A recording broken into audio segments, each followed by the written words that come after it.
Hello दोस्तों, 2026 में भोजपुरी का कौन कौन से मूवी आने वाला है, मूवी का लिस्ट आप लोग देखिए। लाखन सिंह और पहले नंबर पे मूवी है लाखन सिंह। इसमें लीड रोल में नजर आएंगे पावर स्टार पवन सिंह।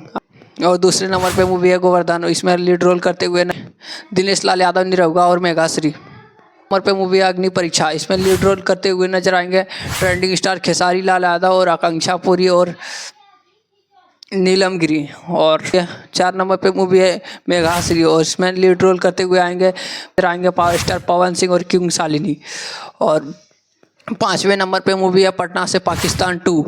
इसमें लीड रोल दिनेश लाल यादव, निरहुआ और श्वेता मेहरा। इसमें कैमियो करते हुए नजर आएंगे पावर स्टार पवन सिंह और रवि किशन। इस मूवी का सब कोई बेसब्री से इंतजार कर रहा है। ये मूवी जल्दी ही आएंगे फरवरी से मार्च महीना में, आप लोग देखिए। तो अभी तक हमसे जुड़े नहीं है तो चैनल को सब्सक्राइब करके जुड़ जाइए।